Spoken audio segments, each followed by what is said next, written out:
I told my boyfriend he was starting to gross me out and he swore he'd chill, but then he pulled the most disgusting stunt yet and now I can't even look at him without gagging. I, 25F, have been dating James, 25M, for just over a year. We have a really good relationship and we are good with communicating any issues that we have. I am very much in love with him and we are happy. Now, maybe he is very comfortable with me now, which I know is a good thing, but I'm very frustrated and I don't know if it's just me. This is the only issue I have with him. He's just constantly farting and burping and it's starting to really gross me out.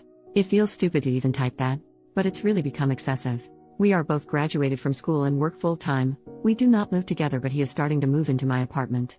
This started about 5 months into our relationship, and it has gotten progressively worse. He will burp constantly and blow it into my face, to a point where I will start dry heaving, because he thinks it's funny.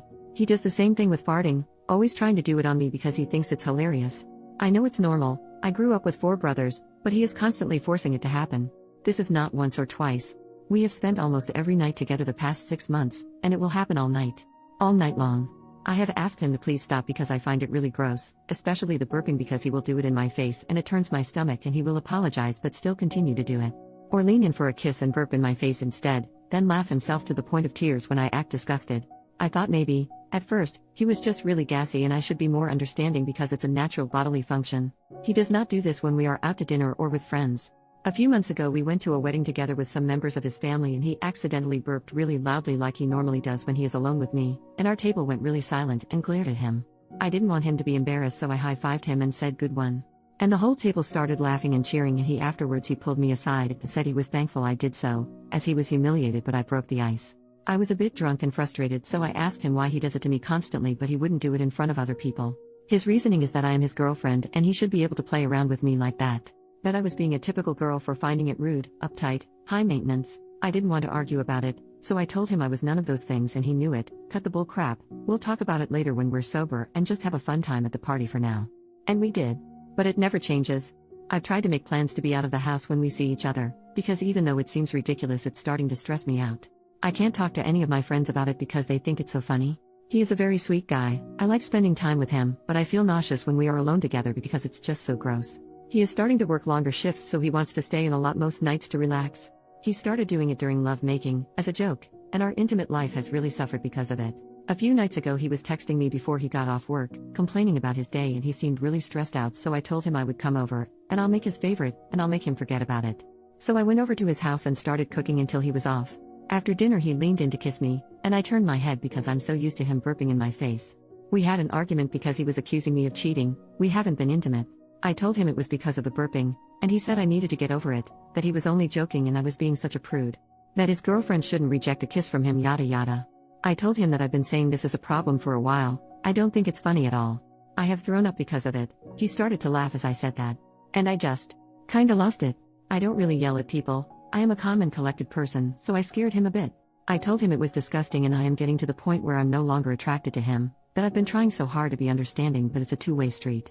It wasn't to me about something being gross or funny anymore, it was about respect. He kind of got defensive, trying to throw in how I was overreacting, being ridiculous, but I shut it down and he apologized because he apparently didn't know I felt so strongly about it. He would try not to do it anymore, at all. I don't care that it happens. I only care that he forces it. Now, having talked it out, for the next couple of hours he actually didn't try to burp in my face or fart on me. I was so happy I could enjoy cuddling my boyfriend without trying not to vomit. So I started unzipping his pants, to make him forget about his bad day. You already know where this is going. It's humiliating but I'm going to type it out anyway. As I was trying to go down on him, he pushed my head down so I couldn't get away and tensed up and started farting loudly, while laughing. I was so frustrated I started crying immediately. I think he realized he did something wrong because he let go of my head and tried to hold me and he kept saying I'm sorry, I thought you meant to do it less. I thought it was going to be funny, to break the tension from before. But I got up and left his apartment. That was 2 days ago. He has tried calling and texting me constantly. I have not responded. His messages range from being very apologetic to very angry, back and forth. I don't know what to do and I feel like this relationship is over but I still love him. I feel also really gross and violated in a way. Our mutual friends have been texting me as well asking if everything is okay, and I've tried explaining the situation to my best friend but he found it hilarious. So I'm afraid to explain it to anyone else. This is just so stupid. I literally feel like I'm crazy. Maybe I am uptight etc. I also have a lot of his stuff over here that belongs to him and I'm worried he will come back to get it and I'll have to face him. What should I do? Am I just overreacting? Update, the next day, Thank you for everyone who replied to my original post, and also those who PM'd me. I wasn't really expecting as much support, but I'm glad that I'm not alone. Last night I was pretty miserable and just felt confused and sick about the whole thing. It really helped me deal with what I was feeling and rationalize, reading what everyone had written. I just want to clear a few things up before I get into how this is climax for me. My boyfriend did not start out doing this constantly. I remember the first time he did it I was confused and told him right away I'd not like it calmly and he seemed to understand. I have never laughed when he did it purposely. I know the difference between an accident and what he does. A lot of the replies helped me examine my relationship as a whole. We have had other problems that seem to fit the same pattern. He had the same behavior with driving very fast for fun. He had the same issue with playfully pinching and tickling, but he was doing it so hard it would leave bruises. I always expressed that I did not like this, but he was insistent that I was overreacting. When I showed him he was actually hurting me, he stopped completely and never did it since. I didn't think it was an important thing to bring up. I think it's a bit harsh to call him abusive. Because he respected that boundary. I know a lot of people were suggesting that I do the same thing to him, or retaliate in the same way, and it might sound nice to entertain that fantasy, but I'm really not like that. I will never let someone else's actions define who I am as a person. I know I will never try to intentionally hurt someone, and that makes me have faith in myself. A few of you made me really cry because before I wrote my post I was completely unsupported and I felt alone and, well, really ridiculous and dumb. So thank you very much for taking the time to help me, even though I'm a stranger and none of you owe me anything, let alone your time and kindness. Thank you. Now on to today. I have not replied to any of James' messages. I blocked him on all devices. I feel like I basically told him it was over and he knew that. I have messaged a few of our mutual friends back saying that I would really appreciate it if they would just drop it, that everything is okay with me but the relationship is over between us. A post said I didn't have to explain the situation completely, so I did that. They seemed very understanding except one replied saying over a one-time incident? Get real lol, but whatever, so long as you're happy. It didn't really bother me, because I know the truth. It was hurtful that James may have lied, but I'd rather surround myself with people who value honesty. I also invited my best friend over and asked him if he could help me box all of James' belongings, to which he agreed right away. He kept asking me what happened, and if I was okay, so I showed him this post and he was disgusted. He apologized for laughing when I had tried to tell him earlier because he said he didn't know it was so serious. He offered to take James' belongings to him, but I made him promise to not be hostile or I'd ask someone else. He agreed. We spent a lot of the day in my apartment. When the front door opened, it's hard for me to articulate myself, but I'll try to type it exactly as it happened. We both heard it and stopped talking immediately. It was James. I'm not going to lie, I was immediately frightened and maybe I could have handled it better, but I kind of just stood there. I just didn't expect to see him. He has never showed up at my home or work without a warning. My friend asked him what the hell he thinks he was doing here. James kept staring at me and ignored him, saying I thought you were dead or something. Why have you been ignoring me? My friend stepped in front of him and handed him one of the boxes and told him he could take his stuff and leave, that it was over and I didn't want to talk to him. James laughed and made a move towards me and said I needed to talk to him alone, but my friend moved in front of him and told him that he shouldn't be in my house uninvited, that it was illegal and he was going to call the police. Then James got really mad and twisted his face all weird, and I can't explain it, but he started yelling and it was like he wasn't the same person at all. He called me a slut and a cunt and said that I was some ridiculous princess, and he just kept going, my friend telling him that's nice, now you need to leave or I'm gonna make you. And then James threw down his box and punched my friend in the face. I don't remember exactly, but my friend fell back and James came up to me and he grabbed me and started shaking me, saying I was stupid for throwing this all away and that I was probably sleeping with my friend. I was very afraid and I couldn't believe this was happening. My friend got up and grabbed him by the back of his shirt and threw him off me and shoved him out of my apartment.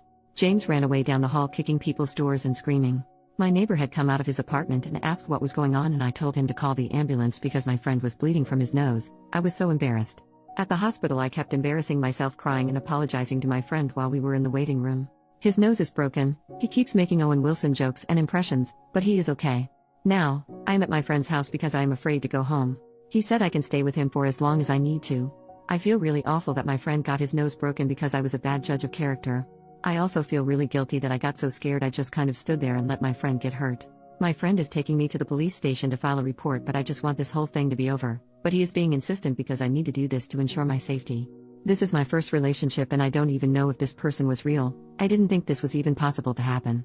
I don't understand what I missed and I feel like I'm vibrating inside because of how frightened I am. I want to go home to my apartment, but I'm afraid he will come back. The way my head is does not make any sense. I feel ashamed even writing all of this because it was from something so small and juvenile, so I don't know, I'm just handling it weird or my head is blowing it completely out of proportion. How do I proceed now, after I file a report? Has anyone been in this same situation before? How do people hide that kind of anger for over a year? Why did this happen? I'm sorry for the questions, but I just can't make sense of my own thoughts right now. Relevant comments. A commenter brings up the fact that she said, I have not replied to any of James' messages. I blocked him on all devices. I feel like I basically told him it was over and he knew that. I have messaged a few of our mutual friends back saying that I would really appreciate it if they would just drop it, that everything is okay with me but the relationship is over between us. James kept staring at me and ignored him, saying I thought you were dead or something. Why have you been ignoring me? Then the commenter says, I'm sorry, but this is unclear. You actually did tell James that the relationship was over, right? While his reaction was obviously negative, I can kind of see why it would be overblown if he finds out that he has been dumped by having his girl's friend hand him a box of his crap and tell him to leave his girl's house. OP, I did not explicitly say it was over, but when I had yelled at him before the BJ incident, I told him I could not handle him doing it to me anymore, etc. But in his texts, between apologies, he said things like have a nice life, you're not going to be hearing from me again. And that he was done with the whole thing and me being ridiculous. I can see what you mean, and that's what I'm worried about. From his point of view, maybe he didn't really mean to act like that at all. Final comment from OP, this was my first relationship, so I wasn't really sure. I guess I didn't have anything to compare it to be like, this isn't quite right, and in that way I suppose I couldn't trust how I felt about it. But he has had quite a few other girlfriends. I guess my mistake was telling myself that he obviously knows better than I do because he has dated prior to me. I don't know why, but it seems still alien for me to think of this as abuse. Especially since he can't defend himself. But I know what you are saying. Thank you for your reply. I will take the things you said to heart and really take this time to look into myself so I can have healthier relationships and be a healthier person. OP saw her story get reposted and makes a new update 9 years later. Things are great. Thank you for your kind words. It's been a trip rereading a post I made a decade ago. A friend of mine actually sent this to me because it reminded them of an anecdote I had shared with them a few years ago. Lo and behold, it was my own words. Rereading it has been a bit harrowing to say the least, but the mindset I had back then was completely different. I was a very meek person and my brothers treated me the same way in my own family dynamic, obviously not with the intimate stuff, but being able to do things that bothered me or hurt me, and I wasn't allowed to complain, so it was normalized for me. To answer your questions, no, my best friend and I did not end up together. We're still very close, but our relationship has always been platonic. I actually helped him with an ex a few years after this, though it consisted of less bodily functions. My gross ex. After this, and despite pressing charges, he did try to harass me for a while, almost a year if I recall correctly. I think he just liked the feeling of making me miserable and couldn't let go or comprehend how I was so thoroughly under his finger, but ended up pushing back. So it was hard for him to relinquish that. Not of me as a person, but of that feeling of control. But for the first time in my life, instead of shutting down, I was actually angry, mostly on behalf of my best friend for being hurt. I knew my friend did not deserve to be attacked like that. I did end up focusing on myself, and I went to therapy, for both the relationship and other factors, family, etc., so I could be a healthier person, as I said in my last comment on that post. I didn't date anyone for a while after, and focused mostly on building friendships and self-reflection. There were a lot of red flags I missed besides the other ones I mentioned in this post, like how he aggressively pursued me, intimate things despite my inexperience, etc. But hindsight is indeed 20/20.